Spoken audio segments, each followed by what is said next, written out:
Welcome back to the Luzhniki Sports Palace, and this game is just about set to get underway. Yuri Lipa of Czechoslovakia is the referee. Bukharev and Kuzin of the Soviet Union are the linesmen. Byron Defoe in goal for Washington, and Vladimir Mishkin in goal for Moscow Dynamo. The unit out there to start the game for Washington: Cicerelli, Ridley, and Miller. The puck goes back into the Washington zone. Veteran defenseman Rod Langway is back there in the corner battling with it. The puck goes loose. Moscow Dynamo attempting to center it, and Defoe clears that one to the corner. The puck knocked out into the neutral zone. Knocked down there by Popihine. Popihine steps into the Washington player, Kalle Johansson, and it's brought back by the Soviets. Into the corner goes Semenoff. He had difficulty centering it. It comes back to the point. Popihine keeps it in. Pietrенko back of the net. Scott Stevens knocks it away from him, and it comes out into the neutral zone and back into the Soviet end of the rink. Well, certainly Washington got into a shootout here the other night, winning 8-7 in overtime. It was very exciting for the fans, but I'm sure the coaching staff didn't like it. There's an opportunity for Lenoff. That's saved by the foe as he went down to take that one away from a high-scoring winger on this Moscow Dynamo team. The Capitals come back. The pass on the right side, a little too far for May. Frolov back in his own zone. Deep pass for Kovalev. It slides to the goal mouth. Micульchik up. Fine save by the ball. Tatarinoff makes an attempt as he moved into the top of the circle. And his shot went wide, and the puck comes back into the Soviet zone. Some early pressure by Moscow Dynamo, and the young goaltender, Defoe, has reacted. Oh, he was terrific. He's had to make two big saves. Two Soviet players have been in alone on him, and we've only played a minute and a half the game. And this is the same trouble the Capitals had in Game 1 here in Moscow, giving up too many chances, too many good chances. Frolov shoots it in. Scott Stevens plays it up on the wing to Courtnall. Courtnall lost control of it, and the Soviets take over in their own zone. 2:15 has been played in the opening period, and the pressure early has been applied by Moscow Dynamo. Loose puck in the Washington zone, and Jeff Courtnall gains control. He has been one of the best forwards for Washington throughout their tour. 2 games in Sweden and 1 in the Soviet Union. Dave Christian letting a shot go as he got into the bottom of the circle, and Mishkin stood his ground on the short side to make that save. Bill Holder brings it out for Washington. He flips it into the corner. Going back after it is Micульchik. Micульchik is hit in against the boards. The puck loose in the corner. Now back of the net. Pavanka attempted to center it. It comes right to the side of the goal. And the Soviet defender almost had it knocked off his stick by an alert Dave Christian, who was forechecking for Washington. Well, Pavanka walked in along the icing line, and Mishkin wouldn't leave the post. There's Brian Murray going into his 9th year as the coach of the Washington Capitals, and his unsuccess in the playoffs over the years has caused all kinds of rumors that he might have lost his job last year, but David Pohl stuck with him. And now Brian Murray is more interested this year in being the coach for the year than being the coach of the year. From the face-off, the puck is picked up by Hydarov. Into the center ice area, backhand shot, and a good save off Jamnov. And young Defoe has impressed with his early work in this game. He freezes the puck at the side of the net on a centering attempt by Moscow Dynamo. Well, Defoe was a second-round draft pick. There's the coach of the Russian team, Vladimir Yurzhinov, and he was on 2 World Championship teams. There's the chance by Pavanka, but Mishkin, as you can see, kept his left foot right against the post, and there was no room for Pavanka to put it in. And there's Brian Defoe, the second-round pick from the Portland Winterhawks, who had an under 3 goals against average in junior hockey, and that's quite a feat. Penalty coming up to Moscow Dynamo as Dino Cicerelli was upended directly in front of the Washington bench. Cicerelli did not play in the first game. 3:29 is the time gone by, and a still scoreless first period.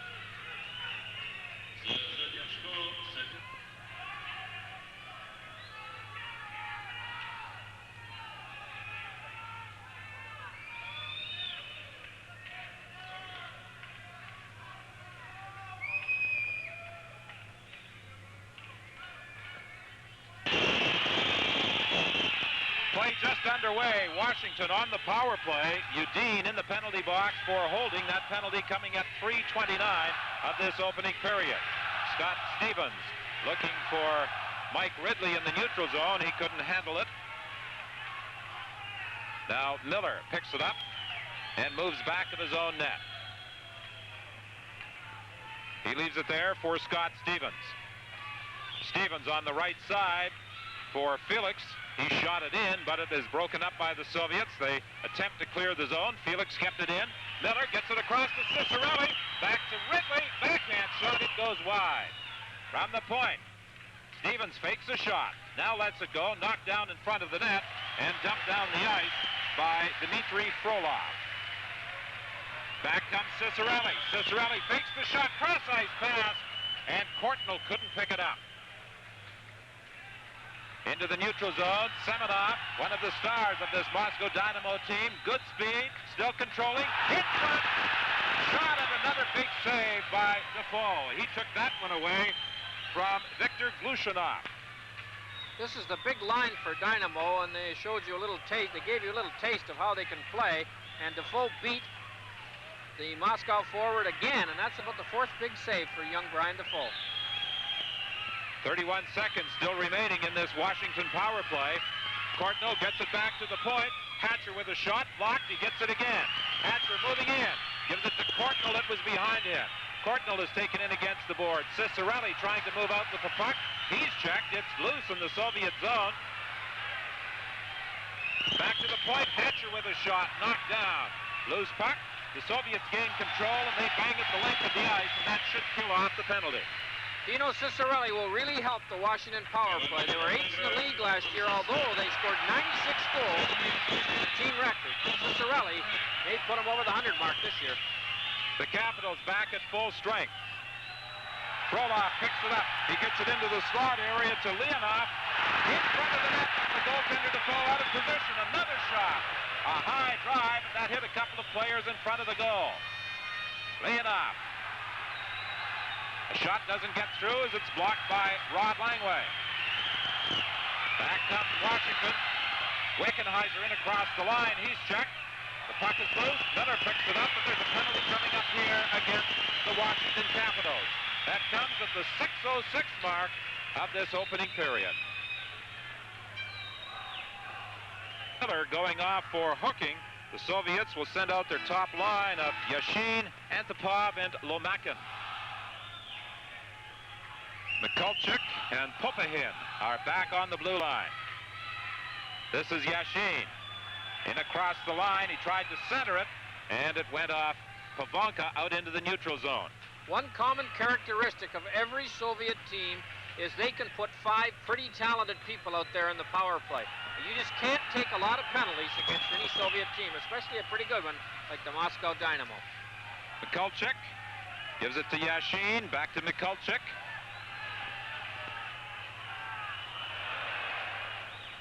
Yashin attempted to pick the defenseman up who was breaking in from the point, missed him with the pass. The Soviets throwing that puck around. Action in front of the net. Yashin trying to take up position in front of that Washington goal. Neil Sheehy is trying to move him out of there.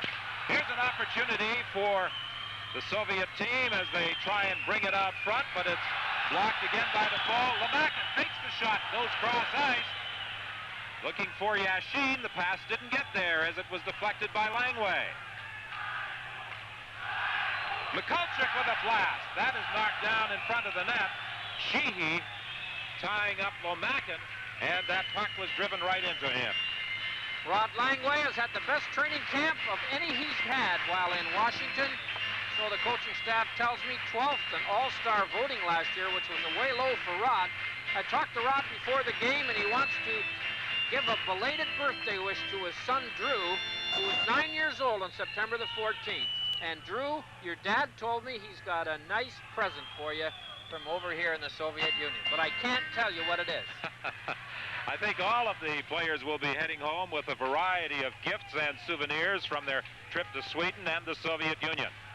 Puck comes back to the line to Fedotov. Glушенкov to Semenoff. 25 seconds remaining in the penalty. Centering attempt, and Defoe makes another save. Loose puck, and the Soviets in the slot area couldn't get a stick on it. Hatcher knocks the man off the puck in behind the goal. It comes to the point to Glушенков. To Semenoff, a shot Defoe way out of the net to make another save. Well, Brian Defoe has been the star of the game. He's had 4 shots in the first 6 minutes of the game since Ben Johnson had the last Olympics. He's looked terrific. And there's the man of the hour if you're a Capital fan. I said before the game that I didn't think the 2 kids, 118 and 119, could step into the National League and do a job. But we watched this fella tonight, and maybe I was wrong. And the other young one, who was the first draft pick, Olaf Kolzig, put on quite a show here in Game 1. Here's one of the stops that I've been talking about, and he's had at least a dozen shots, 6 of which have been great chances. Michael Pavonka got fooling around with the puck just inside the blue line when he could have iced it, and that caused the extra Soviet opportunity. Just 3 seconds remaining in the penalty. Puck comes up along the boards and out into the center ice area as Miller comes out of the box. So the Capitals are back at full strength. 8:15 gone in this still scoreless opening period. Langway racing back. And as he touches it, it's an icing call against Moscow Dynamo. The Moscow Dynamo finished 4th last year. There's Dino Ciccarelli, and he's a great addition, I think, for the Washington Capitals. He's one of the better scoring forwards in the league, a real opportunist. He's like a hawk around the net. He gets a stick on almost everything. He darts in and out. He's almost impossible to take out. He had 12 goals in his 11 games with the Capitals after joining him, being traded from Minnesota. And I think you'll see the Capital power play function a little better with Ciccarelli. And they'll score a few more goals on garbage-type goals, which he specializes in. Pass over on the wing to Leonov, back to the point. Long shot, save again by Defoe on that blast from the point. Ciccarelli brings it back for the Capitals. Ciccarelli checked by Kovalev as it's knocked down into the Soviet zone. Ridley for Miller to Ciccarelli back of the net. He's being harassed by Tatarinoff. Tatarinoff, one of the rugged defenders in Soviet hockey. A man who sometimes marches to his own drummer, and that's one of the problems they have had with him as far as the national team program is concerned. We have played 9:07 of the opening period at the Luzhniki Sports Palace. In the Soviet zone, quick shot by Pavonka. It did not get through, and the Soviets clear. Moscow Dynamo with a record of 4 wins, 1 loss, and a tie so far in league play. They are one of the top teams this year in Soviet hockey. And they will be touring the National League in late December and January, playing in Pittsburgh, Buffalo, Toronto, and New Jersey. Brought in across the line by Drews. It's offside. The Caps are really hoping that this kid Pavonka can play all year the way he played after he was recalled from Baltimore, where they sent him last year to play the first 31 games. He had 27 points in 52 games, and with the loss of Ben Gustafson, guys like Pavonka have to pick up the slack.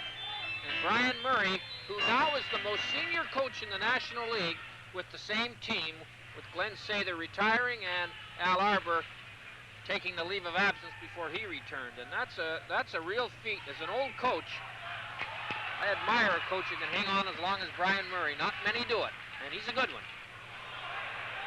Fired out of the zone by Holder. It slides all the way down the ice, and Mышkин is forced to make the save. Mышkин hasn't really been tested in that Soviet goal so far in the game, in contrast to the number of shots faced by Defoe. Good hit at the blue line as Юдин steps into Dave Christian.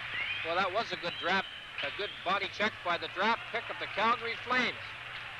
He stopped Christian very quickly. Talking about draft picks, Tatarinovich, drafted by the Washington Capitals. He wears number 2, Юдин number 3 for this Moscow Dynamo team. And 27 Seaman is the other NHL draft. He's drafted by the New Jersey Devils. Penalty is coming up against Alan May. He interfered gone with the Moscow forward who was trying to get the shoot in.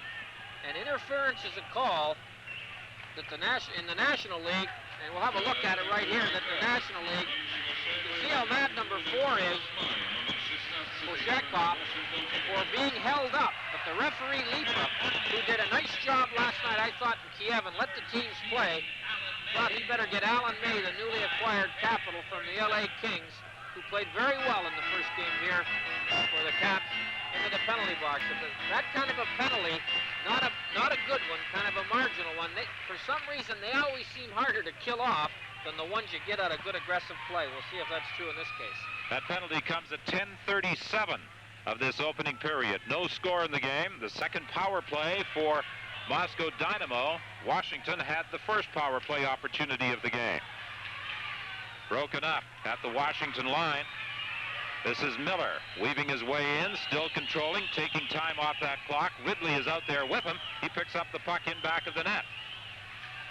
Ridley trying to tie it up along the boards. It's poked away from him, and there's a centering attempt by Dorofeев that almost caught Mышkин unaware. Mышkin wants to stop shots only by the team in red, not the team in white, but he was alert. That guy must have done that once before in a game. Semenoff dumps it in.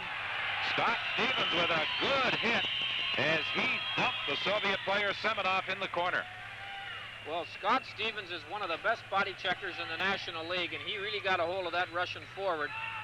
Usually the guy he hits eyeballs don't stop turning till he lands on the ice. That was not an open ice check, which he is famous for, and I think any forward in the league will tell you Mr. Stevens is a tough guy to run into. Long shot from the point, steered to the corner by Defoe. 40 seconds remaining in the penalty.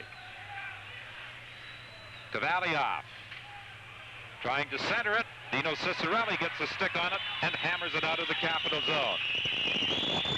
12:08, the time gone by in this still scoreless opening period. 24 seconds remaining in the penalty to Alan May. Good penalty killing by the Capitals, plus some fine goaltending by young Byron Defoe. Dumped down the ice again by Washington, and it's doubtful that Moscow Dynamo will get another opportunity on the power play. They can't seem to get the puck over the Washington blue line and control it.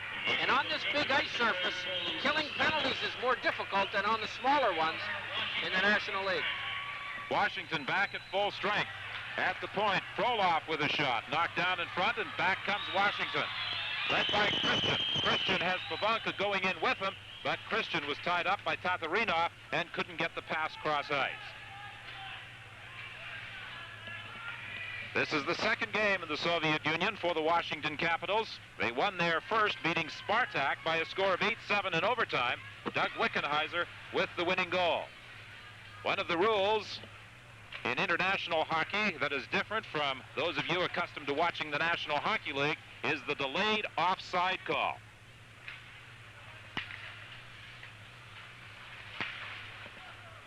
.28 has gone by in the period. Lead pass on the left side. Rouse takes his man in against the boards. Puck kicked free. Picked up by the Soviets. Yashin got it back to the line. Yashin gets a return pass. He attempted to go cross ice. There seems to be a reluctance on the part of the Moscow Dynamo team to shoot when they're in that slot area. They seem to want to feed it off looking for the perfect play.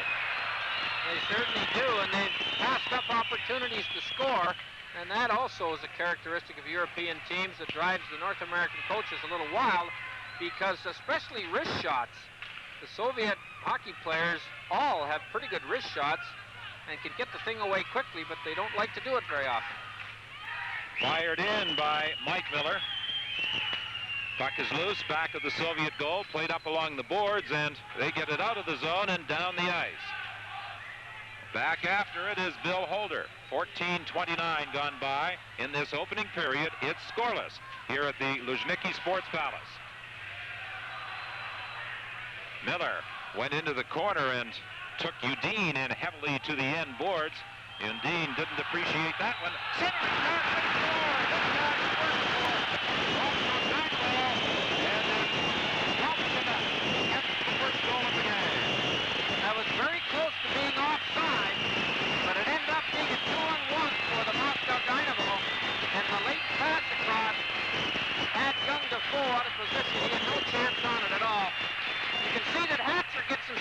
way over too far and allows the pass. The goaltender is counting on the defenseman to not allow a late pass across. Then he can come out and cut the angle off. Defoe did come out and cut the angle off, and when the pass was completed, he couldn't get back in the net. And Hatcher, I'm sure, will hear from Brian Murray about staying in the middle a little longer than he did before making that emergency slide to try and intercept the pass. Alex Galchenyuk getting the goal, and Haydarov should draw an assist on that Moscow Dynamo goal.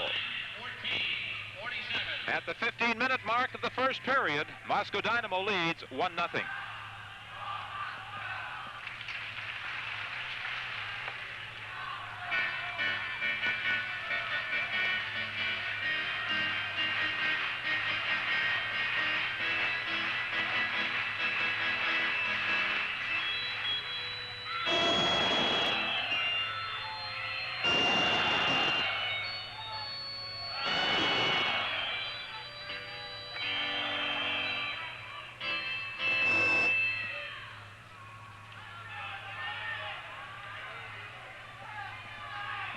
The face-off in the Washington zone to the right of Byron Defoe, who has had a strong first period and certainly could not be faulted for that opening goal. This is Hunter. Hunter tried to center. It comes back to the line, and Felix gets a shot away right on. A centering attempt by May. He's taken in against the boards. Manages to keep it in. Courtnall runs into his man. Courtnall back of the net, trying to get it out front. Does slide it out into the slot area, nobody there, and Petrenko starts back. He has Dorofeев with him. Puts on the brakes, looks for someone to pass to. He's taken in against the boards by Felix. The puck's still in that Washington zone. Now it's Dorofeев bringing it out, and he has to take it back to his own line, waiting for his teammates to get onside. Semenoff takes it off the boards in the Washington zone. He's checked. Lead pass for Cicerelli. He had a little trouble picking up on his skates. Leaves it there for Courtnall. With Ridley. Ridley moving into the slot area. Tried to go cross ice to Cicerelli. Intercepted by Semenoff. And back comes Lenoff. Lenoff is checked. Stevens taking it away from him. 16-13 gone by in this first period. Moscow Dynamo leading by a score of 1-0. Miller taken in against the end boards. Cicerelli trying to get it back to the point to Rouse. Missed him with the pass, and it slides back into the Washington zone. You know, Cicerelli, one of the things that he can really do besides the obvious score is come up with the puck when he's fighting a guy for it along the boards. He's very strong on that stick and very quick on it, and he comes up with it 9 times out of 10 in the corner, often against a bigger player. Ridley and Cicerelli enters the net. The late Ridley call as the Soviet player Kovalev went in on a breakaway, and that was taking place back in the Soviet zone, and it looked as though Tatarinoff and Dick Cicerelli was going to draw a penalty, but the penalty is going to go against the Capitals. Well, the referee wasn't watching the whole play, but he got the first part of it, and Cicerelli's guilty.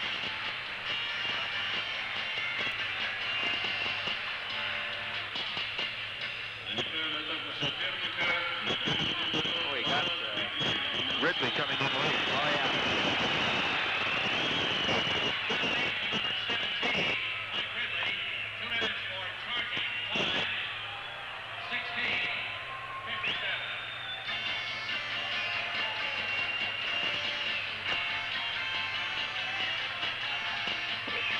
You got it.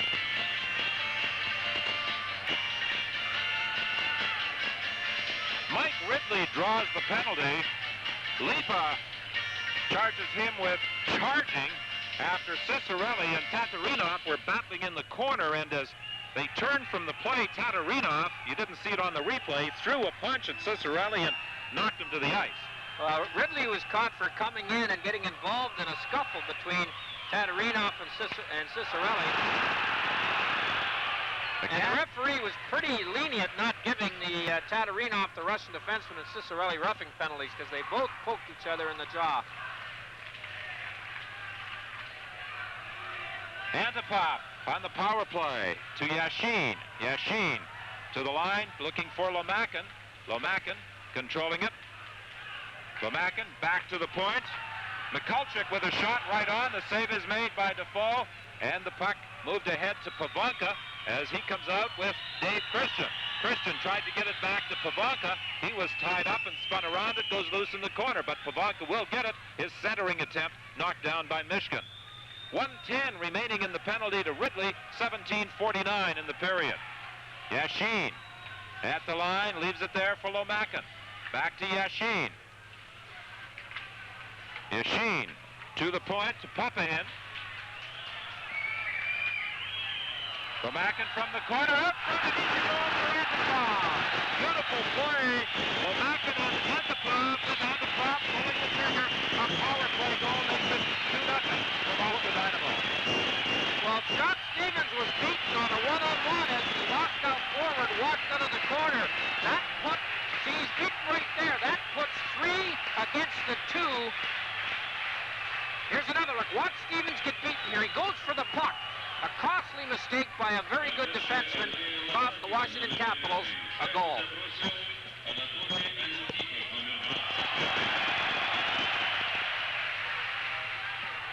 There it is again, and you can see that 25, Antipov was all alone on a smart play by Lomackin and not a great play by Scott Stevens.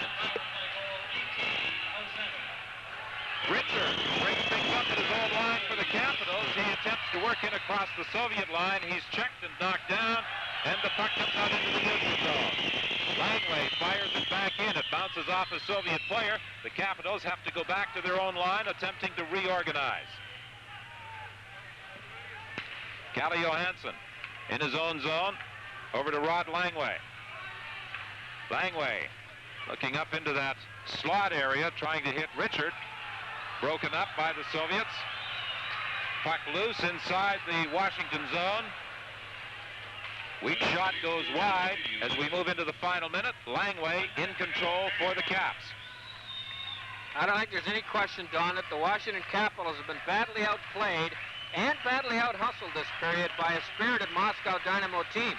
The Moscow team has had the advantage of 3 penalties, 2 not very good ones. One of them cost them a goal.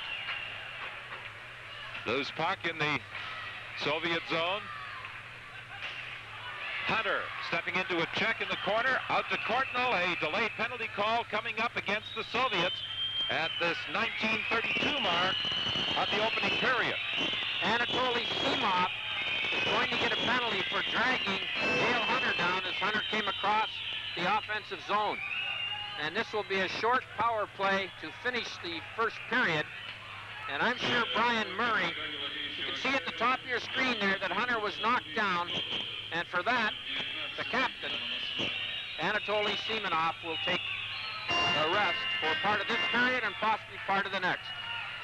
There's a contingent of about 200 Capital fans that journeyed over to the Russian part of the tour. They didn't accompany the team to the initial stages of the training camp in Sweden, but they have been here in the Soviet Union. Courtnall with a shot from the top of the circle.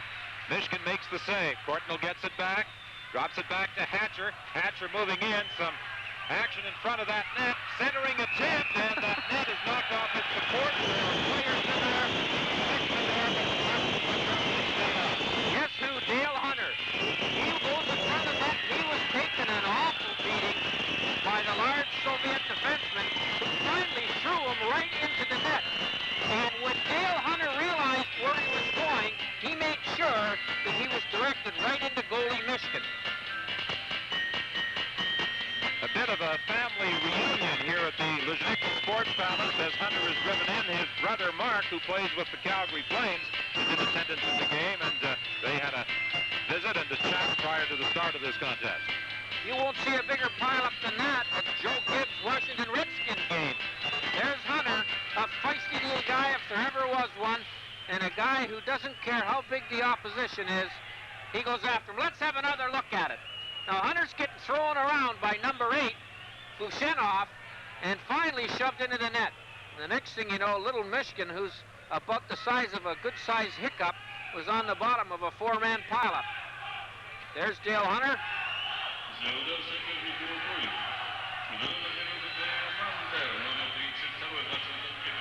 10 seconds remain in this opening period. Now here's a rule change. In the National League, when two players in each team gets a penalty, they're coincidental. Here, they must serve the time. So the Washington Capitals will have a 4-skater to 3 advantage for the remaining 5 seconds of this period. And then for quite a time in period number 2. Ridley takes a big hit as he attempted to cut in front after the shot by Hatcher. And so the score at the end of the first period is Moscow Dynamo 2, the Washington Capitals nothing. We now pause for a regional break. We are live at the Luzhniki Ice Palace in Moscow. Gальченюk and Sinkov for Moscow Dynamo in the first period. The second of those tallies, a power play goal, and Moscow leading the Washington Capitals by... You're watching the Super Power Face-Off on Sports Channel America.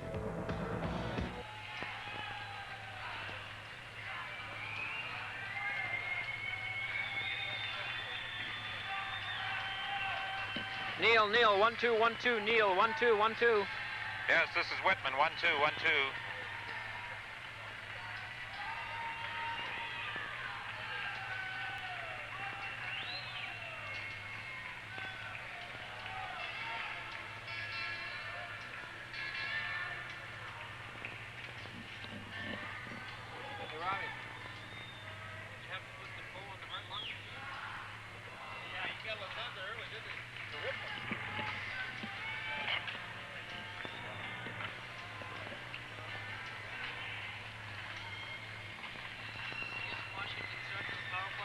Yes.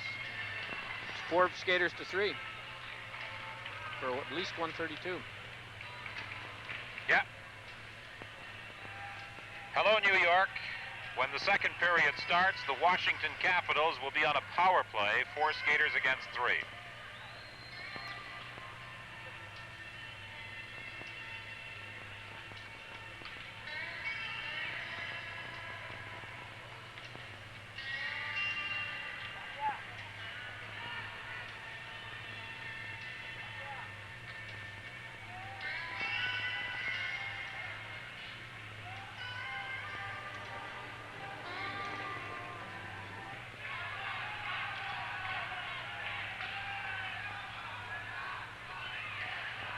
Trailing 2-0, the Washington Capitals start the second period, 4 skaters against 3.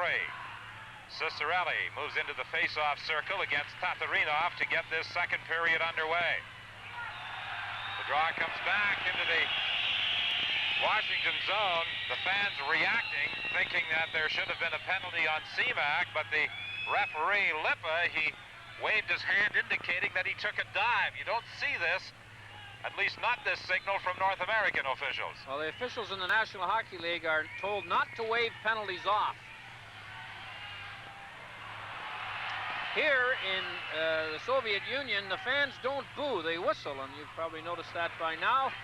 There weren't many not whistling when the referee didn't call a penalty there. Scott Stevens to Cicerelli. Cicerelli back to Stevens. He had difficulty taking that puck with him. Ridley picks it up in the corner. Back to the line. Shot deflects high off Johansson's stick. Still inside that Soviet zone. But now they pick an opening and dump it the length of the ice with 30 seconds remaining in the man advantage for Washington. The Capitals don't have much in the way of legs tonight, at least not so far.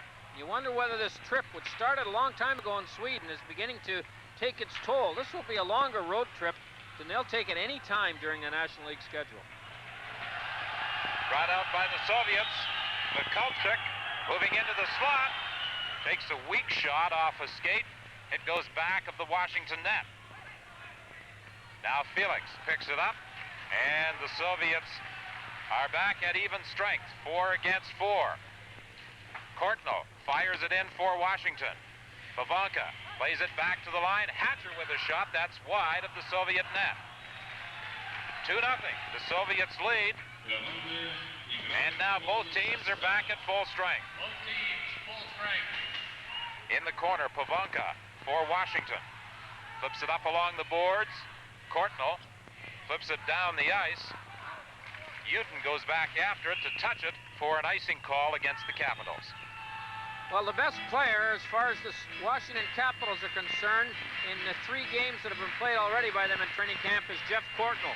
He had a fine season last year, 42 goals and 80 points, 112 minutes in penalties, which you like to see a little feistiness on the behalf of those goal scorers. He's 4th. He was 4th last year, and this might come as a surprise to a lot of people who follow hockey. 4th in the voting as a left winger in the National League. And what a steal that was by David Poile to sign him from the Edmonton Oilers, who got him from the Boston Bruins. Flipped in by Pavanka. Mышkин stops it at the side of the net. Christian unable to pick it up in the corner, and it's fired out by the Soviets. Moscow Dynamo leading by a score of 2-0. We've played 2 minutes and 30 seconds of the second period. Loose puck in the neutral zone. It comes back to Langway. Langway goes rink wide with it. Johansson moves it out to center ice. Then the Soviets bring it back in. Юдин moving in. A shot fired wide. Gальченюk gains control for Moscow Dynamo. Cross ice pass. They like to bring that man in from the blue line position. That time Юдин looking for that cross ice pass. Well, the defensive winger or forward that's covering the point, it can't get caught watching the game and forget all about the fact that that point man may sneak off the point. 3:13 as the time gone by in the second period. Moscow Dynamo leads 2-0. Galchenyuk and Antipov with first period goals, giving Moscow Dynamo a 2-0 lead over the Washington Capitals. Kept in by Sheehy as the Soviets tried to play it around the boards. Richard is checked. Wickenheiser back of the net, tried to get out front, and it deflects down the ice. Sheehy racing back after it. Semenoff almost won that race for the puck. It's deflected up over the glass and out of play.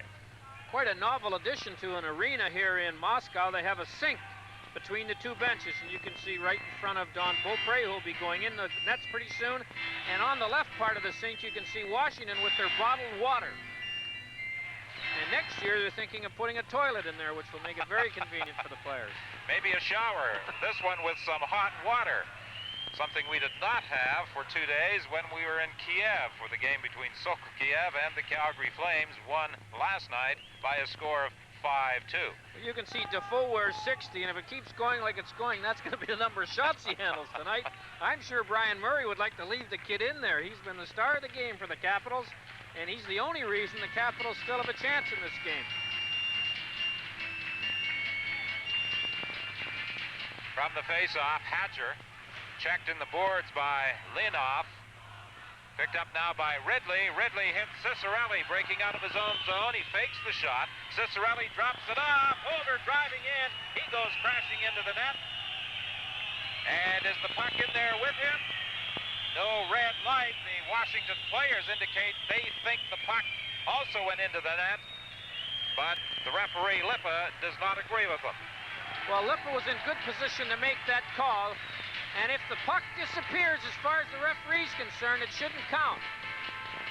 And you can see that Mышkин, who was bowled over, that's the second time goaltenders have been knocked down, at least he's been knocked down, and the puck, in the opinion of the referee, must have gone in, if it did, after the whistle. Mike Ridley was 15th in the National Hockey League in scoring and led his team with 89 points, led his team with a plus 17, tied for the leading hit with his team with 16 power play goals, and was 3rd in the National League and led his team in game-winning goals.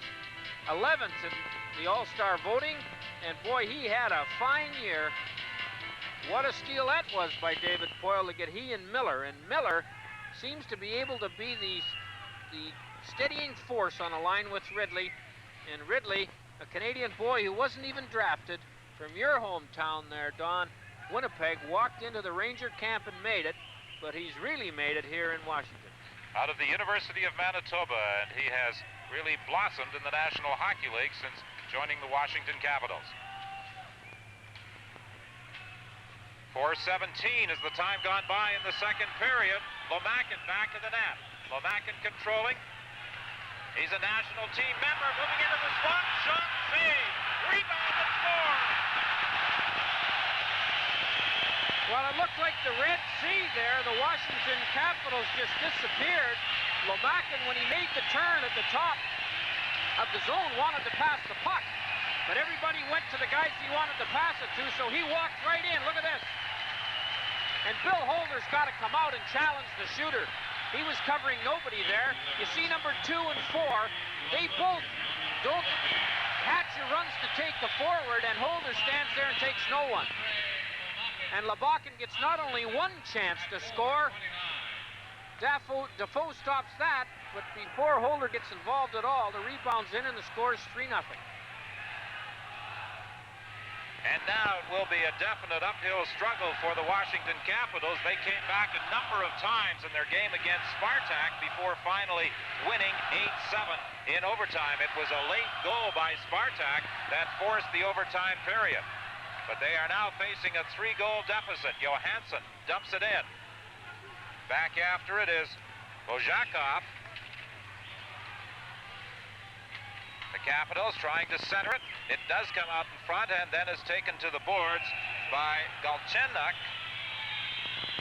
And there's a whistle on the play and the penalty coming up against the Soviets. 5:10 as the time gone by in the second. As Semenoff is in the box, will give them a chance to get a goal, and they need a lift. And sometimes a goal can do it for you to get you back into the game mentally. They have not given much trouble to the Russian team offensively, and Mышkин has been very idle, not having much to contend with. Hatcher in deep, having a little difficulty controlling it. Pavanka races back to the point to cover up, but he was unable to keep it in. And the Capitals have to move back into the neutral zone to try and set something up. Talked about Mышkin not having much to contend with. His biggest problem has been players charging into him. Hunter in the first period and Holder in the second. 2 of his bigger saves were on players and not the puck. Pavanka gets it back to the line to Hatcher. Hatcher takes the shot, deflected. Ridley jamming away at it, and Mышkin covers up. Well, Ridley had a fairly decent chance as he redirected the shot from the point, but Mышkin would not allow a rebound. And Ridley, who was all alone in front of the net, would have had a real chance to put it in. Here's the shot from the point. Now watch Ridley, number 17, in front of the net. He tips it once, but then he can't get a stick on the rebound, and a nice goaltending play by Mышkin. It wasn't a great save, but it was an excellent cover-up. And there's the short little goalie. He's been such a star here in the Soviet Union. 34 years of age, and many believe that his better days are definitely behind him, but he has looked good tonight. Felix with a shot from the point, big rebound, and it's fired wide by Cicerelli, and again he has a player in there with him. That's about the 3rd time he's lost his helmet. And that was Mark Hunter again in that Moscow Dynamo goal crease, colliding with Mышkin. Not one of the Hunter boys from Petrolia. Watch 32 in front of the net here. He steps all over Mышkin, and that's what Hunter does for you. He tries to do things that get you riled up. And you can see he's riled up the team in white, but he's attempting to rile up the team in red. And Mышkin has had a tough day at directing traffic there. I'm sure he'd rather stop the saves. Dale Hunter, a leader extraordinaire by National League standards. And the toughest guy in the Hunter family is his father, who taught all his boys to be tough. And his father is here watching the game tonight. His father's a delightful guy. He said he came to Russia. Cicerelli scores! And it was Hunter who was responsible for that, as the pass came across to Cicerelli, and he made no mistake in beating Mышkin. And that's a power play goal at 6:06. Well, Dale Hunter makes the play here, but watch how quickly Cicerelli gets the shot away. Good goal scorers get those kind of goals. That wasn't much of a shot, but it was in the right spot, and that's what Cicerelli can do, and he's apt to get 40 or 50, especially playing as much as he's going to play on the power play with the Washington Capitals.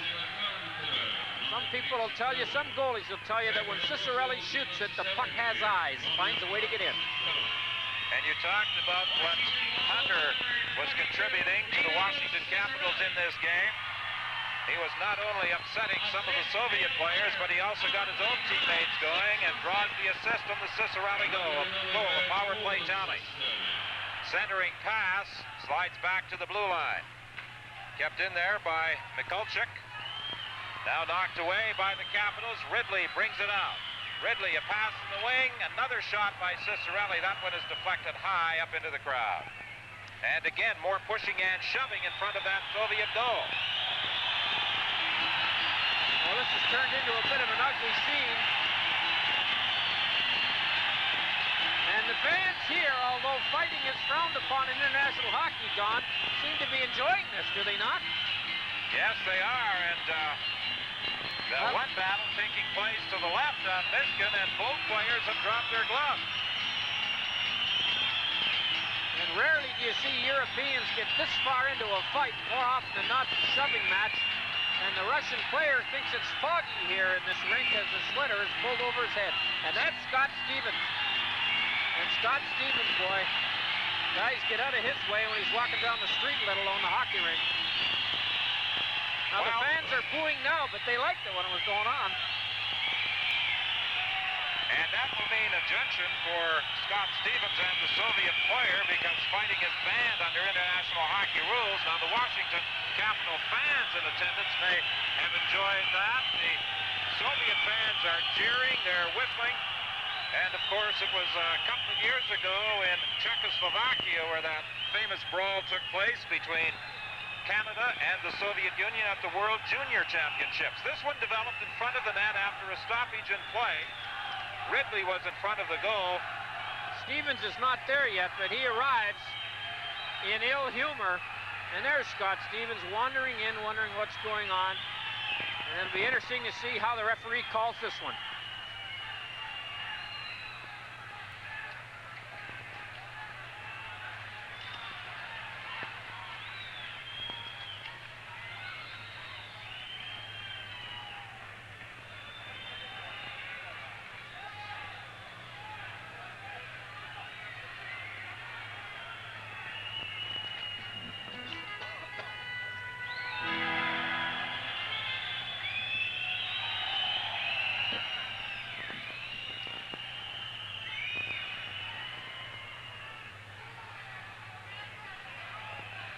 Well, a lot of times you see pushing and shoving in international hockey and punches being thrown with the gloves on. Rarely do you see two players drop the gloves and go at it the way these two did. And Scott Stevens landed some pretty good punches. But so far, the players have gone to the penalty box area. Now Stevens is coming out. But I think Stevens and the Soviet player are both out of the game. And Stevens is still talking to the Soviet player, but now he is heading for the dressing room, and the Soviet player will be going off as well. At least we think he'll be going off. It's Michalczyk, who Stevens was involved with. Pavonka, who can speak Czechoslovakian, obviously, is over there discussing the situation with the referee, who's a Czechoslovakian. Stevens was a little upset because he thought the Russian player was not going to be ejected as he is. But they're both going for an early shower. And the fans are quite upset at Stevens. I don't know what kind of a reaction their own player is going to get here. Michalczyk, they cheer him. The fans are no different here than anywhere else. There's a villain and there's a hero. The heroes tonight are in white in this building. That outburst comes at 6:34 of the second period. As I said earlier, under international rules, players are ejected from the game.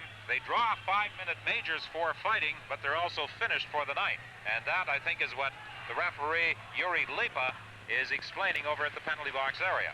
Well, he may have given other penalties. There were other players involved. The stars of the contest, of course, were the two players that fought. But there could be other penalties assessed here, because that scene developed long before Stevens wandered in off the point to take over as the heavyweight. Rod Langway, who hasn't played this period. The Capitals dressed 8 defensemen, but they only play 6 a period. And this was the period Rod Langway was going to sit out, but no longer, as Scott Stevens' history. Both Scott Stevens and Oleg Michalczyk draw game misconducts in addition to the 5-minute majors. Ridley has also gone to the penalty box for Washington. Well, Ridley and another Soviet player that we can't identify yet, I think will get penalties for starting the scuffle, although they never did fight.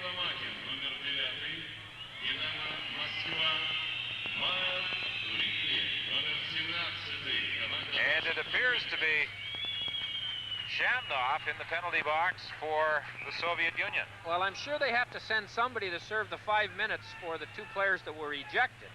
Lomackin has gone over, and he now is in the penalty box.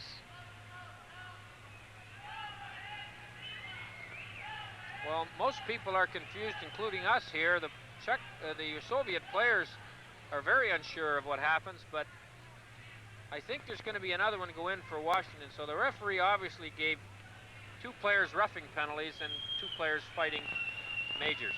And game misconducts. And the game misconducts.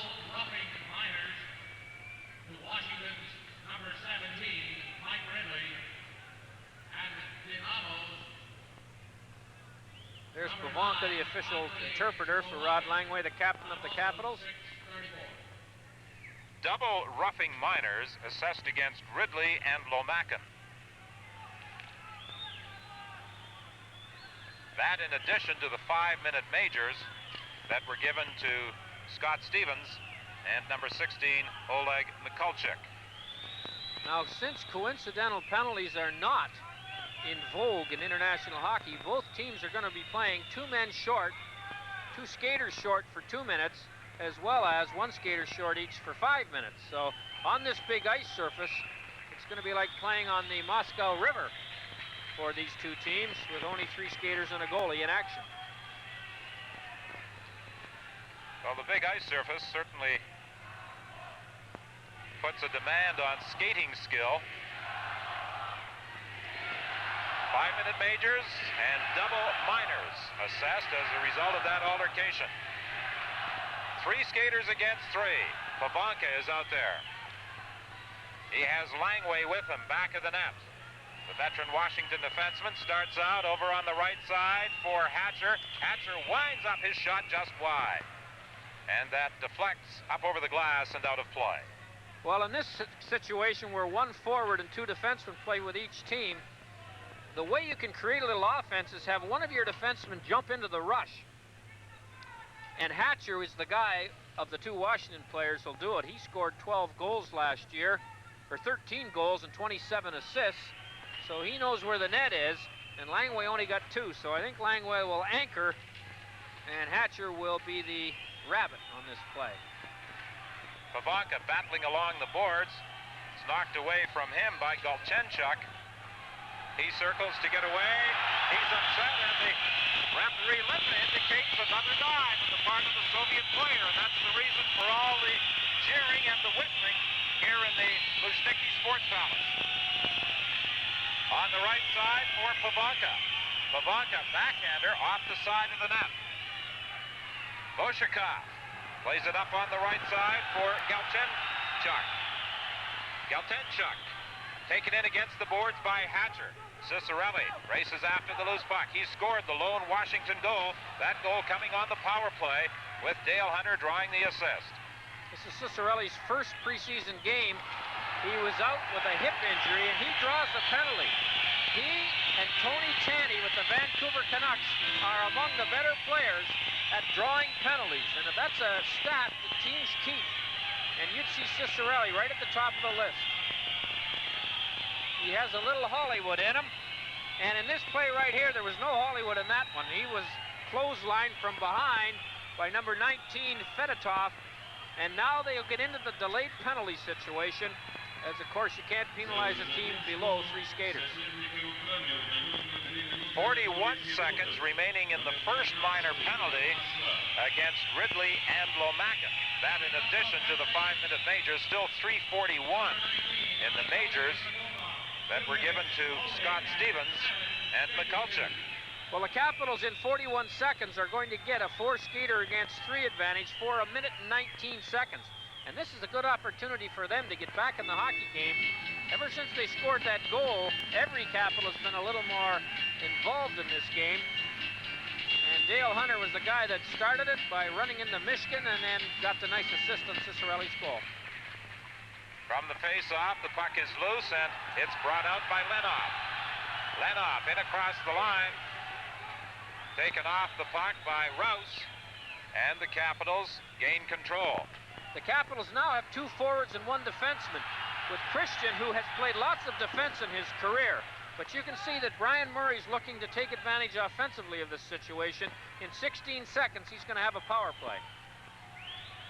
Kelly Miller stops, gives it to Rouse. Rouse in across the line, over to Christian. Christian takes a shot, it goes off a leg, bounces back to the neutral zone. Christian has it again for the Capitals. He's being chased back into his own zone. The puck knocked off his stick. Defoe comes out to play it ahead to Miller. Miller being watched by Tatarinoff. I was mistaken there, Don. The 2 extra players got 4 minutes each, but they can only put 2 on the penalty clock. So now it's kicked into the second 2 minutes, but that means the 3rd Russian penalty won't start for another 2 minutes. Christian, centering pass for Miller. He couldn't get a stick on it as he was checked by Vojacov. Now it's Rouse playing it off the boards for Christian. Christian flipped it down into the Soviet zone. Frolov fires it out. On the left side, Antipov back to looking for Frolov, takes the shot just wide. It looked as though he was going to pass it across to the defender who had gone in deep. Courtnall comes back for Washington. Hatcher made a nice play on that 2-on-1. You remember he was taking advantage of one early.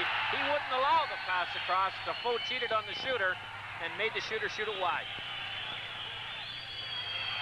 Frolov goes down as he's checked in the neutral zone, and this will be a high sticking call against the Washington Capitals. Ciccarelli or Hatcher, I think, is going to get it. I think it's number 4, Hatcher. And this game has degenerated into, and there's the penalty call right there, or there. Take your choice. Either one of those is a penalty in the National League or in international play. And here it's coming up again, number 4, Hatcher. Ciccarelli also tripped his man. And Washington's lost their cool a little bit, I think. Antipov was the player hit initially by Hatcher, and I think we're now going to get a goaltending change as Byron Defoe comes off to the Washington bench, and he did a fine job in that first period. Had it not been for some outstanding work by Defoe, it could easily have been 3 or even 4-0 for Moscow Dynamo. So Don Bopre comes in to take over as we are at the 9:40 mark of this second period. And Ryan Murray said that he wanted to split the goaltending chores. It appears as though Vladimir Yurzhinov of the Moscow Dynamo team is going to stay with Mышkin, although Mышkin has been taking quite a physical beating in this hockey game. Well, Don Bopre is the number 1 goaltender in the minds of the Capital brass now. And he has had some great years in Minnesota, but lately, in the last 2 or 3, has struggled by comparison. Glушенков wasn't in position at the blue line to take that pass. Now he does get it ahead. Semenoff scores!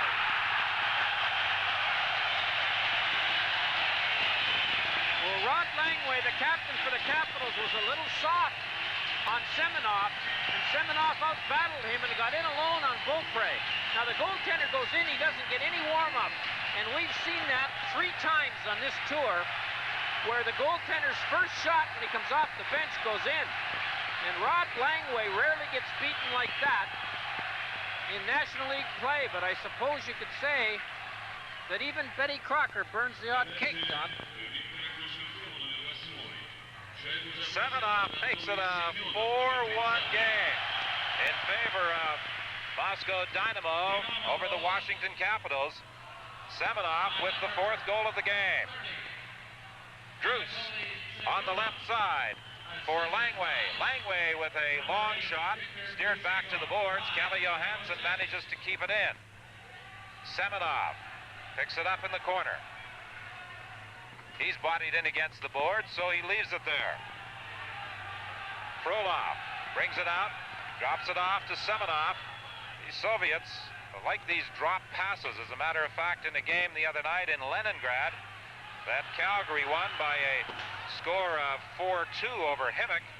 I think that Himmick team may have set a world record for drop passes. Holder looking to the blue line for Wickenheiser, broken up by the Soviets. They come back. Picked up now by Yashin. Yashin trying to pick that far corner, just fired it wide. Pivonka gets it out into the neutral zone. He was looking for Kalle Johansson, who was breaking out with him, but the Soviets were able to break it up. Ahead to Pivonka. Pivonka going in, had difficulty controlling it. Vozhakov recovered just in time. Now Holder coming in from the point. Unable to take the shot. There's a penalty coming up against the Soviets. Going off will be Yudim. That comes with 11:24 gone by in the second period. For elbowing at 11:24. Well, I thought it was Yudim going off, but apparently that took place before Yudim collided again with Pivonka, and Pivonka gets an elbowing call. Well, he came in late. You were right in the call. The referee didn't call the penalty to the Soviet defenseman, but he did call when Pivonka came in late and knocked the player down. They're still playing, 3 skaters against 3. Langway having some problems trying to pick it up. Forced back into his own zone by Tatarinoff. Now it's 4 against 3 in favor of Moscow Dynamo. Fired down the ice by Langway.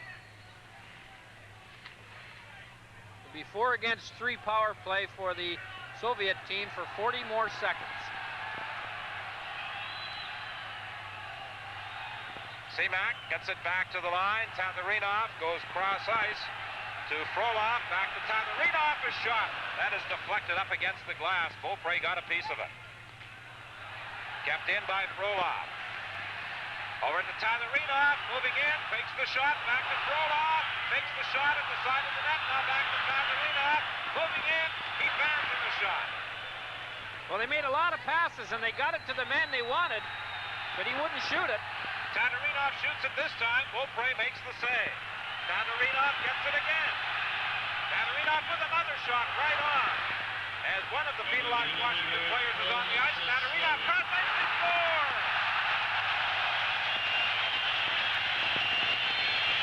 That was a great pass by Tatarinoff. He's a Washington draft pick and has played very well tonight. He faked the shot, then slid it over to number 27. Semak, watch it, right over there. He fakes the shot, then slides it over to Semak. Semak's on the wrong wing, and Bopre simply can't get across fast enough. Washington had a chance to ice it, but couldn't. A nice play by this young defenseman, who may someday be wearing the red, white, and blue of the Washington Capitals. Here's what Bopre saw, and you can see the problem. He's ready to block that shot, but he can't get over to take that one. Well, Tatarinoff had let go a couple of shots from that position as he moved into the top of the circle. That time he faked the shot and made that beautiful pass, and they like to work that play with the winger coming in on the backside, and that time the defenseman Tatarinoff got it over to him perfectly. And that's the 3rd power play goal for this Moscow team, and I said earlier it's death to take unnecessary penalties against the Soviet team. Their power plays are all good. Petrenko moved into the slot, looking to pass it off, and it was broken up by Washington, and the puck is flipped over the glass and out of play. We're at the 13:06 mark of the second period.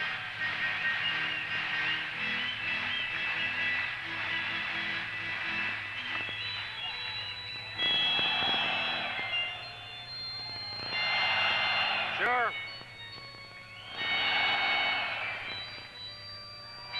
Good, that was good.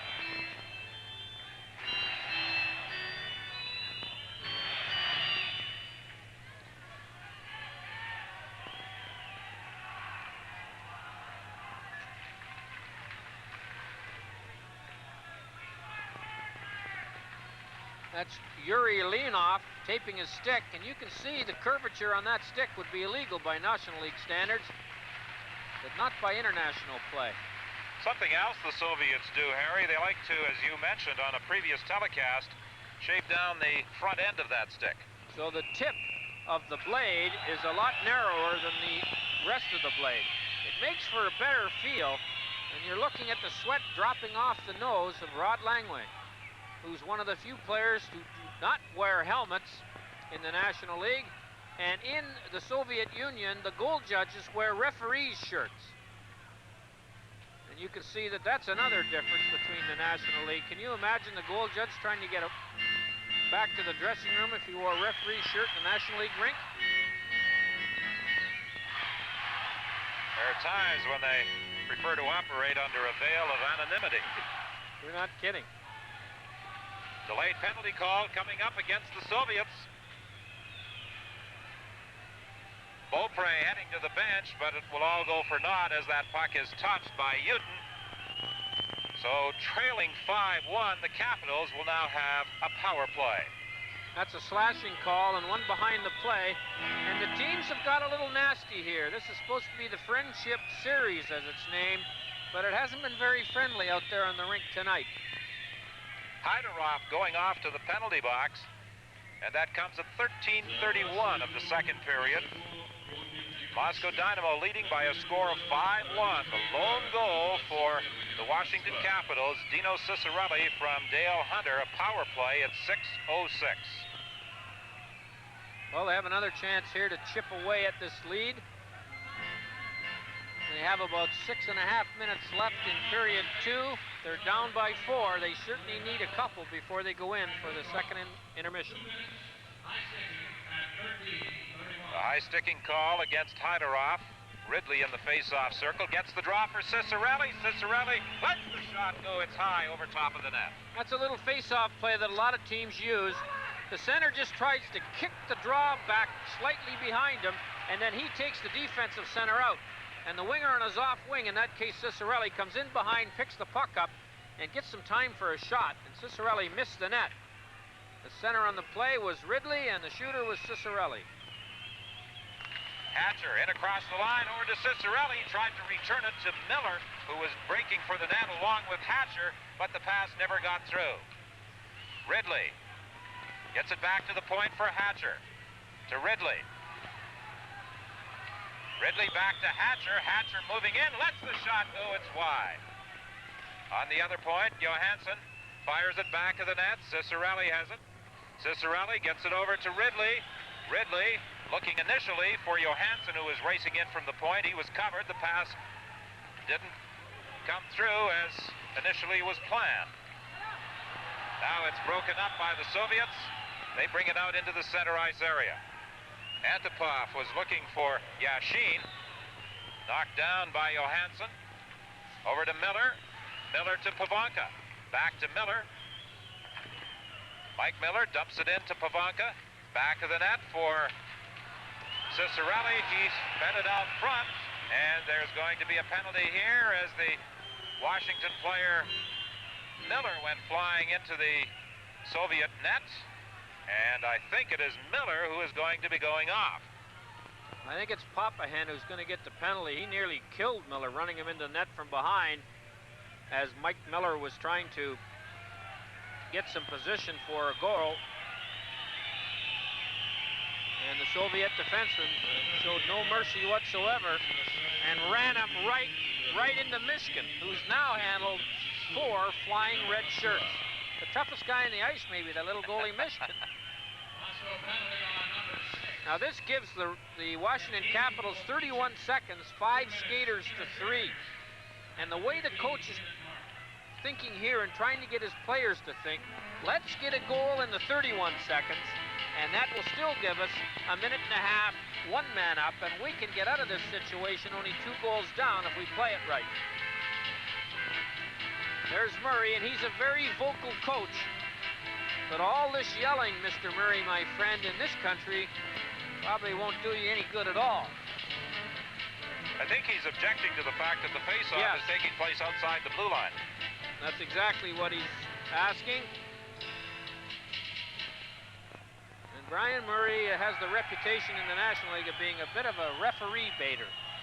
But that's the competitive nature in him. He has 325 wins in his career, 3rd among the active coaches in the National League today. And as you mentioned earlier, he is the oldest coach in terms of continuous service in the National Hockey League. Christian keeps it in. At the side of the net, Tatarinoff for Moscow Dynamo, knocking it out into the neutral zone. 5 against 3 for another 5 seconds. Bopre pounding the ice, indicating to Hatcher that one of the penalized players is ready to return. That will be Haydarov. And here is Haydarov picking up that puck, taking the lead pass. Haydarov with a shot right on. Bopre loves it and flips it back to the net for Christian. Well, Washington just can't seem to get into sync tonight. They've taken some unnecessary penalties. They're being outskated, although not nearly as badly this period as the first. And to be down 5-1 in a game that your legs feel like they're on upside down, it's a pretty tall mountain to climb. This fella Hunter tried to get him involved and did. But the Washington Capitals have played a lot better than this in their first 3 games. And here's the chance here. It was easily handled by Bopre, who looked sharp. They scored on him right away, but he had no chance on that one, and he had no chance on the power play cross-ice pass, and has had to make 3 or 4 big saves. And he's the guy the Capitals have penciled in as the #1 goalie today. Yashin steals the puck in the Washington zone. He's bumped by Ridley.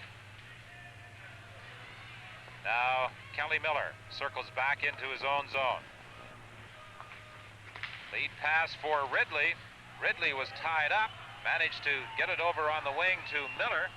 Miller bumped in the corner by Lomackin. The puck loose in the Soviet zone. 30 seconds remaining in the power play. Holder gets it cross ice. Felix with a shot, scores! Now, I don't know whether Dino Cicerelli got a stick on that one, because Chris Felix, who hasn't played much tonight, let a nice, hard, low shot go that got through. And if Cicerelli didn't tip it, he may have caused Mышkин to play the tip. But watch it right here. I don't think he did tip it. It looks like it went straight in, right along the ice. But take a look at the traffic jam in front of the net, and Kelly Miller, nope, nobody touched it, although I think Mышkин was playing the tip. And when it went straight in, he was fooled. There's a nice replay right there. Cicerelli tried to tip it, jumped high like he did tip it, hoped that maybe the score would give him the goal. Well, they have announced on the public address system that Cicerelli scored the goal with Felix drawing the assist. It's a power play goal, regardless of who scored, and it makes it 5-2, Moscow Dynamo leading. Well, Cicerelli will get a pot full of goals just like that one. He can get his stick on everything. He's got great hand-eye coordination as well as a great shot. 3 minutes remaining in the period. The Soviets to the attack. A shot off the side of the net. Haydarov bumped in behind the goal. Neil Shee has lost his stick, trying to play the puck along the boards, unable to get it out as Юдин kept it in. Haydarov circling in the corner, getting away from Wickenheiser. Haydarov on his backhand. He's upset. There's a penalty coming up against Washington. And that comes at the 17:25 mark of the second period. Washington trailing 5-2.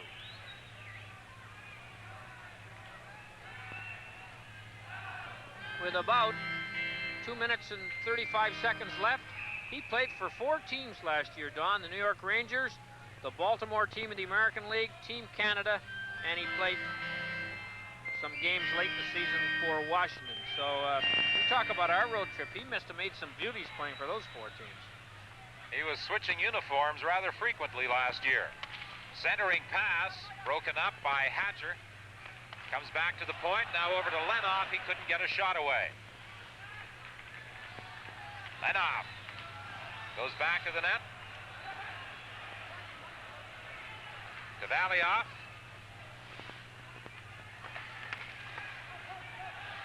Semак back to the point. Semak has it. Back to the line. Long shot right on the rebound. Bopre attempted to reach up, grab it, but Hatcher was there, and he fired at the length of the ice. Bopre made a great stop on Yuri Leonov on a rebound. It was cleared down the ice by the Washington Capitals. And the Washington Capital goaltenders have been strong tonight, both of them. Semak attempted to center it. It went off a skate, and Pavanka cleared the zone. Tatarinovf to Frolov. Tatarinovf. Long lead pass. Petrenko steered it down into the corner. Comes back to the point. Tatarinovf trying to keep it in. Dave Christian got it over to Pavanka. He gets it out of the zone. 18:50 is the time gone by in this second period. Here's an opportunity for Semenoff. He couldn't control it. Petrenko now. 1 minute remaining in the second. Semenoff back to the point. Tatarinovf with a shot. High shot, he scores! Bopre got a piece of it, but not enough. You think the Washington Capital Brain Trust, who drafted Tatarinovf, are impressed with his play in this hockey game? Well, he only played 4 games last year due to a knee injury and a little bit of a discipline problem. But here's a 50-footer that Bopre saw all the way. He just couldn't handle it.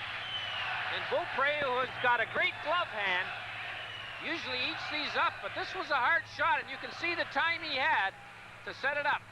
And Bopre stopped it, but it rolled the wrong way after it rolled out of his glove, and that is the 4th power play goal for the Moscow Dynamo, and they are making Washington pay for their sins as far as penalties are concerned.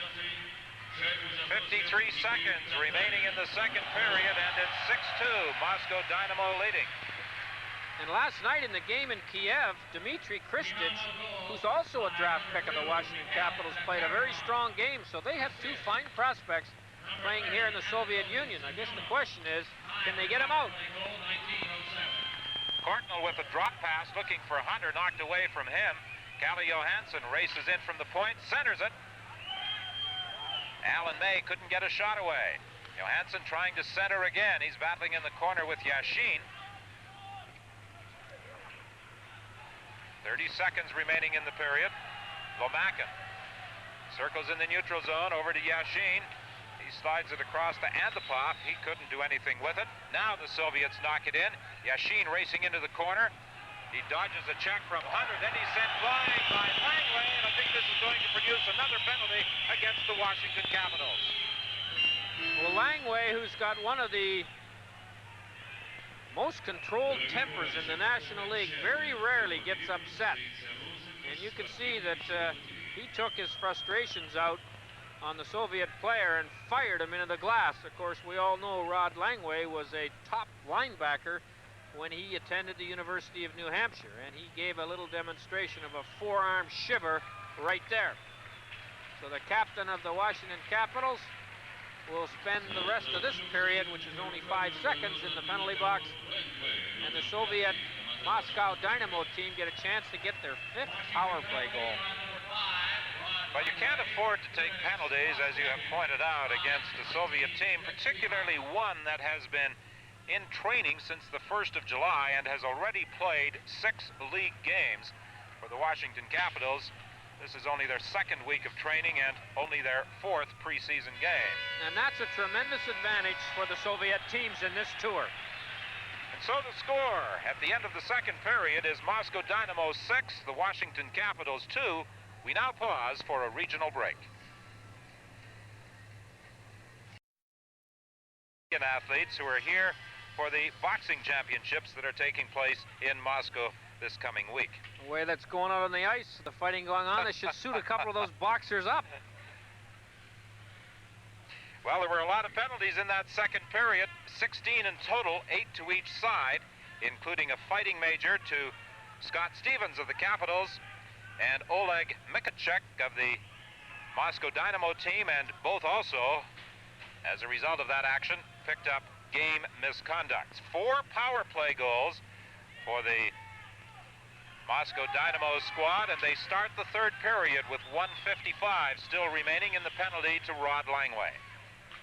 Well, the Washington penalty killing, which last year was 11th, has not been very effective tonight, although it's a much tougher chore against a team that practices on the big ice. There's a lot more territory for the 4 penalty killers to cover than in the National League rinks, and it is causing troubles for the Washington Capitals. Semenoff in across the line, still controlling it. Semenoff now checked by Hatcher, and Wickenheiser gets an opening and fires at the length of the ice.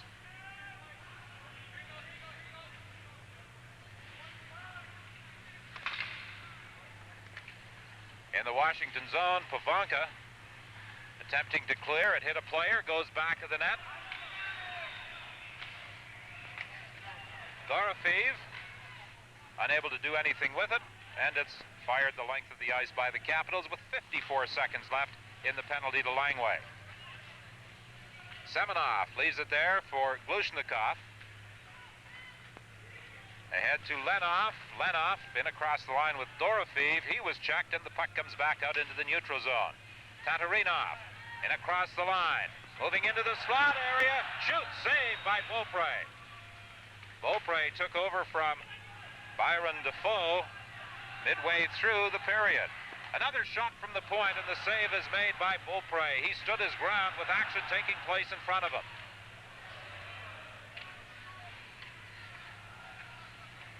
"13 seconds remaining in the penalty. Back to Frolov at the point. Frolov attempted to slide it in, broken up by Pavanka. He didn't see Wickenheiser breaking out into that neutral zone, and as a result didn't get a pass through to him. Well, Washington weathered this penalty storm, and Bopre had to make one big save, so that was a good job by the penalty killers. We're at the 2:03 mark of the third period. 6-2. Moscow Dynamo leads the Washington Capitals, and a good check there by Langway as he took Lenov up against the boards. A reminder that tomorrow the second Superpower Face-Off continues on Sports Channel. We take you behind the Iron Curtain for a high-powered matchup between the Soviet Wings and the Calgary Flames. Sports Channel puts you at center ice for the exciting game between the NHL and the Soviet Union. Gear up for the hockey season when Calgary battles the Soviet Wings at 9 Eastern, 6 Pacific, tomorrow exclusively on Sports Channel. Yashin leaves it there for Lomakin with a shot just missing the far corner, and the puck ricochets off the boards back to the neutral zone. The Soviets much more adept at utilizing all of the playing surface than the Washington Capitals. They get those wingers really spread out wide. I'd like to see an NHL team play the whole year on a big rink like this. I think you'd see that after 20 or 30 games that they would be doing that, but it's not easy to come over here and play in a rink that's 200 by 100 instead of 200 by 85, which most of the NHL rinks are. Ridley has it knocked away from him by Antipov. Felix goes back after it. It was his shot from the point that was deflected by Cicerelli for the second goal scored by the Washington Capitals. Both goals by Cicerelli. The other feature of these rinks, the net is out about 4 feet longer from the end of the rink than it is in the North American rinks, and the rinks are very square. So it's a long way from the front of the net to the corner. And if you get out that far, it's a long way home if you happen to be beaten. And Scott Stevens went too far out, as you recall, on a goal in the first period. Then he had to pack a lunch to get back in front of the net, and he didn't make it in time. There's the Washington bench, and there's Mышkин, who's had a relatively easy time of it tonight in goal for the Soviet Union Moscow Dynamo. Rouse manages to keep it in. Gальченюк back of the net. He's checked. Юдин trying to get it out. He can't against Richard. Druce trying to play it back to the point to Rouse. Hydarov bumping with him. Rouse managed to keep it in. Mike Miller getting set, takes the shot, glove save by Yashin. He picked that one out of the low corner with Wickenheiser looking for a rebound at 3:44 of the third. In this hockey game by the Washington Capitals, both goals on the power play, both scored by Dino Cicerelli. Face-off to the left of Mышkин. A shot from the face-off by Wickenheiser, a quick release, and Mышkин reacted to that one. This line of Wickenheiser, Richard, and Miller did not play much in the first two periods, and this is a good opportunity for them to show Coach Murray something. Semenoff attempted to throw it out the short side, but there was nobody in position. This is a favorite play of many Soviet teams. In other words, when a player is going around the net with the puck, instead of getting around the whole way, he'll throw it back just before he goes behind the net. It's a tough play for the goalie and a tough read for the defenseman. Semenoff has to take the puck back to his own zone as Dorofeев was hit along the boards by May and tied up just inside the blue line. Here comes Semenoff. Semenoff trying to go around Felix, a backhand shot. That just missed the far corner. Semenoff takes a hit from Cicerelli. Puck loose, comes outside the line. Petrenko now. Rink wide. The Capitals making changes. Frolov back in his own zone to Leonov. Semak chased back behind his own net. The Capitals, Courtnall trying to apply some pressure. Hunter gets it out, back to the line. A shot by Holder deflects wide. Out in front, nobody in position as it goes off a skate, and back comes Leonov. Leonov has Semak with him. Play broken up by Courtnall. He gets it ahead to May. May over to Hatcher, in across the line. Courtnall back to Hunter with a shot. That hit a player in front. Hunter trying to dig it out. He's sent flying. And back comes Tatarinovf for Moscow Dynamo. Tatarinovf, quick wrist shot up high on Bopre, similar to the shot that beat him for a goal late in that second period.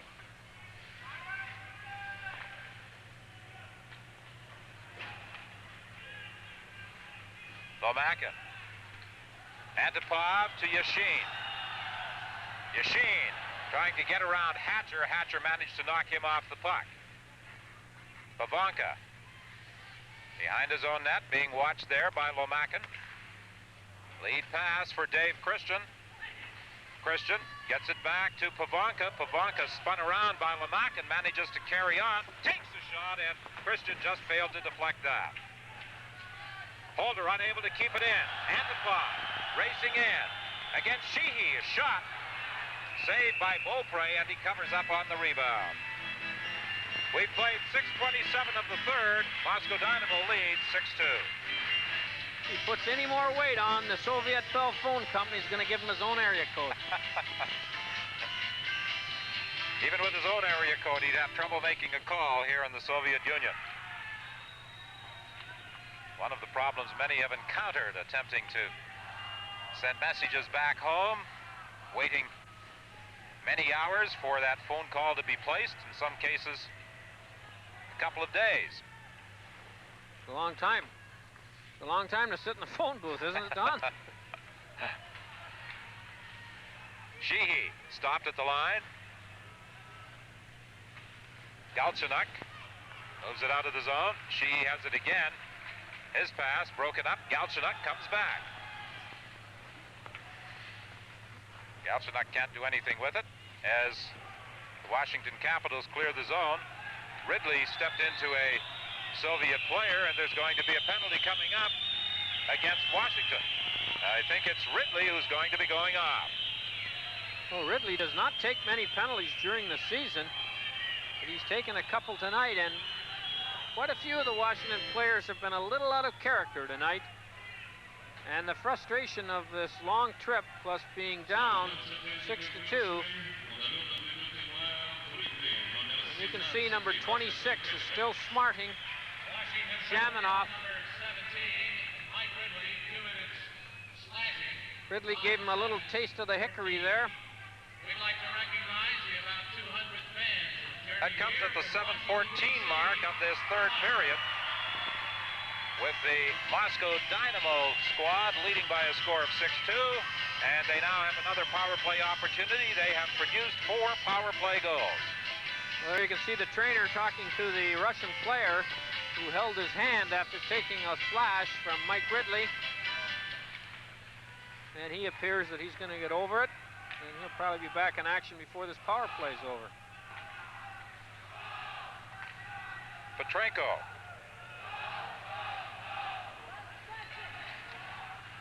In across the line, lost control of it. Wickenheiser battling in back of the goal. Comes loose to Holder. And finally, the Capitals get it out.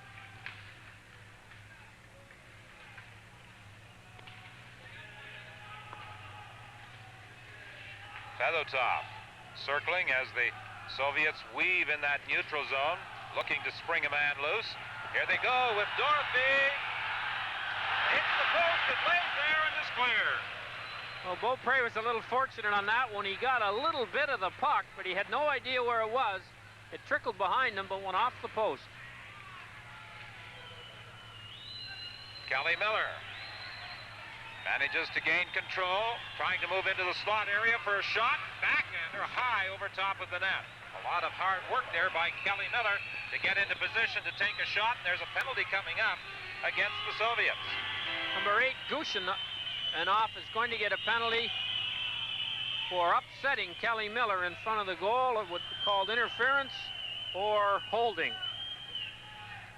That comes at 8:24 with 49 seconds remaining in the penalty to Ridley. So the Capitals will get a power play for 1 minute and 11 seconds in 49 seconds. They're trailing 6-2. And you can see there's the stop that happened on the previous rush that we talked about, Bopre getting a bit of it and then getting a break as it rolled off the post. And I would have to say that the Soviet Moscow Dynamo are have fully earned their 6-2 lead at this point in the hockey game. Frolov over to Tatarинov. He was looking for Semak. The pass was just a little too far for him. Hatcher has it back in his own zone. For Pavanka. Pavanka gets it over to Cicerelli. Cicerelli tried to return it to Pavanka, and it went off Tatarинov to the corner. Now Leonov trying to move out is checked by Cicerelli. The Washington Capitals taking a glance at that clock to see how much time is remaining in the penalty. They are at something of a disadvantage here in the Luzhniki Sports Palace in that the clock does not hang from center ice. The clock and the scoreboard are at the east end of the building. And also it takes a little getting used to. We've mentioned before, but we should again, the clock goes backwards compared to the ones in North America where they tell you how much time is left. This one tells you how much time they've gone. And so as a player looks up, sometimes he can be confused. You can see that there is not 8:59 left in this game. They played 8:59 of the third period. And there are some who would like to see that type of clock used in the National Hockey League. I'm not one of them, but I suppose there are arguments for it, but it has about as much chance of happening as the Toronto Maple Leafs winning the Stanley Cup this year. Obviously, it is not going to happen. So the Washington Capitals will now have 1:06 remaining on the power play as we have hit the 9:17 mark of this third period. The Capitals, after this game, fly off to Riga. They play Dynamo Riga on Tuesday, and they wind up their friendship tour of the Soviet Union against SKA Leningrad on Thursday. And they've been advised not to drink the water in Leningrad. We've been to Leningrad, and I'm happy to say that that part of the trip is behind us. The stay in Kiev was terrific, and we're looking forward to our 4 days in Moscow. Felix, cross ice to Holder. He drives it in. Hunter picking it up off the boards for Courtnall. Courtnall moving into the slot. The shot is blocked. Loose puck and a battle for it. Antipov gains control, and he gets it out of the zone.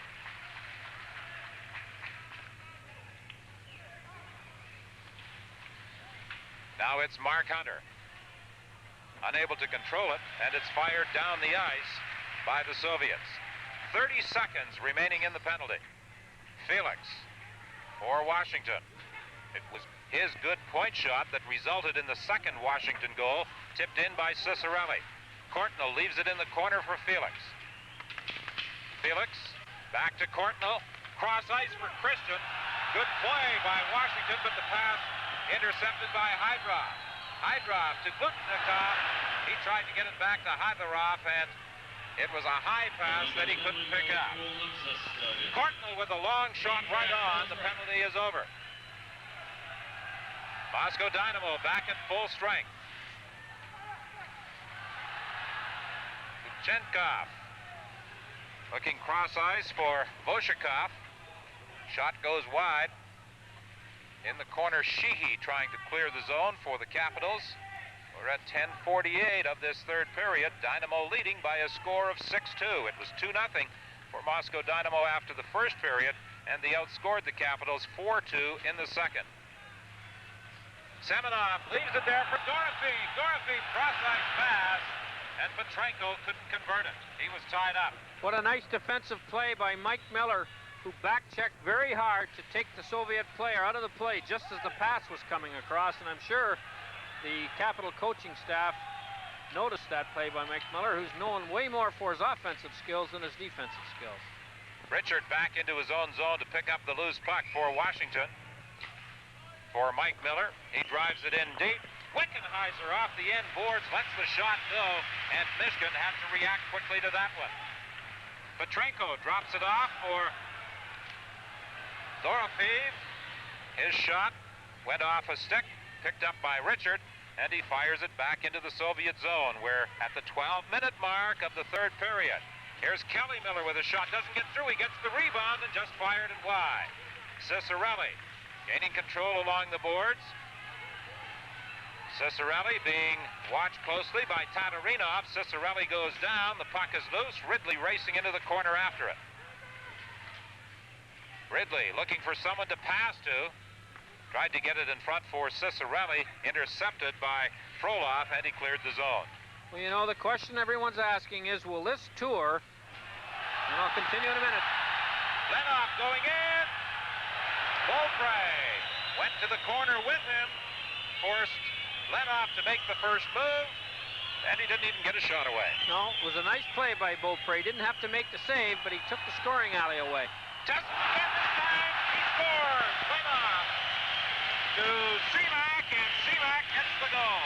Boy, that was a nice shot. He got it away on stride, meaning he shot the puck without coasting. His legs were moving as he was starting outside the Washington defenseman, Bill Holder, and let the shot go quickly, low to the far side, and beat Bopre on it. This is a masterful goal right here. It looks like it should be an easy stop, but you can see it was a perfect shot. Bopre may not have had the angle cut down like he wanted, because this player's at a fair angle.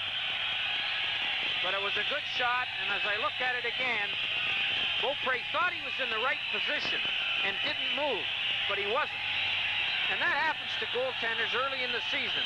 They have a groove they have to get into as well as the skaters. And you know, everyone's going to be asking, will this type of training camp situation for Calgary and Washington help them get ready for the NHL season? We will never know. If they get off to a slow start, they're going to say, no, it caused the problem. If they get off to a fast start, they are going to credit the tour. So we shall never know whether this was a good idea or a bad, unless possibly they both get off to slow starts. I know if you ask the coaches, they may not say publicly, but they'll say privately, this is a stinking way to run a training camp. What the coaches have complained about, both Terry Crisp of the Calgary Flames and Brian Murray of the Washington Capitals, is that they don't get the time to work with the team because of the traveling that's involved and many of the social activities that the team is expected to participate in while they're in the Soviet Union. Well, Semak's goal, his second of the hockey game, for a 7-2 lead. As we take a look at the Soviet coach, Yurzanov, he is the head coach of Moscow Dynamo. This year, he has only been in the job for 3 months. He previously was with Dynamo Riga. Brian Murray wants to know if the clock can go any faster. He's not enjoying this performance by his team. And even though it's preseason and there are other things coaches are worried about than winning, once the game starts, they want to win it like any other game. Yashin circles back to the line. Gives it to Frolov. On the right side for Yashin. Holder gets there first. 13:24 gone by in the third. 7-2, Moscow Dynamo leading the Washington Capitals.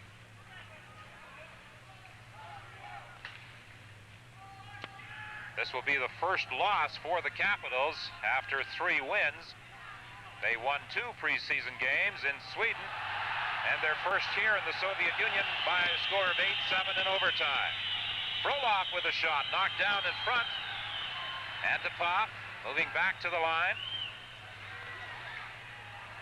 To Lomacin now. Lomacin moving in. Couldn't get around Holder. Slaps it to the other corner, too far for Yashin. And the Capitals get it out of the zone. Antipov going back after it, playing it up on the right side, dumped in by the Soviets. I'm not sure what the crowd is chanting, Harry, but I think they want more. I think they do.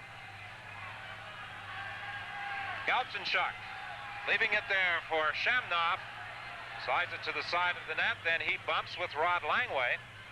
Puck brought back by Sheehy. Long lead pass intercepted by the Soviets. Frolov, rink wide for Haydarov. Dodges one check, gets it over on the wing for Gальченюk. Gальченюk spun around. Tried to hit Semenoff. It was broken up by Sheehy. The puck is loose in that Washington zone. Sheehy gets it out of there. Courtnall gets it cross ice to May. Couldn't get a shot away. Fans reacting, thinking that Courtnall should have had a penalty as he upset a Soviet player directly in front of the Moscow Dynamo bench. Felix moves it out of his own zone. Frolov, waiting for his teammates to get back on side, plays it to the blue line to Vojacov. Now it's Dorofeев. Dorofeев working his way in. Can't get away from Rouse. The two of them go down in the corner. Rouse still battling with Dorofeев. Flips it to the other side to Felix.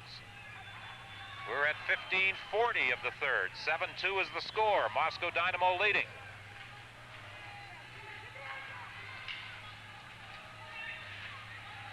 Fedotov lost control of it. Felix with a quick shot. Another shot. The rebound. That goes up high.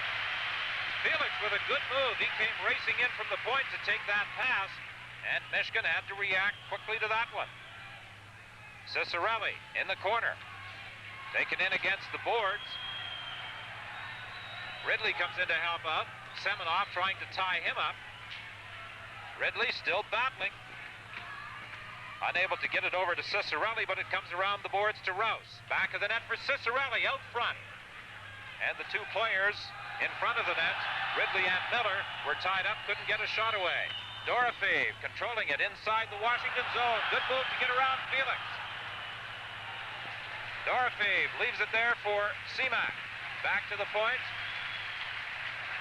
Shot by Frolov is blocked by Richard, and he gets it out of the zone. One thing you've noticed is that the Soviet team are smaller than the Washington team, but for the size of the Soviet players, they're very strong. A lot of the forwards are under 180 pounds, but in most collisions or battles for the puck, they're pretty tough to move off it. Of course, they're in great shape, and they've had 2 months to Washington's 8 or 10 days to get ready for this tour. I don't want to use that as an excuse for a rather poor performance by Washington, but it is a factor. And the Washington coaching staff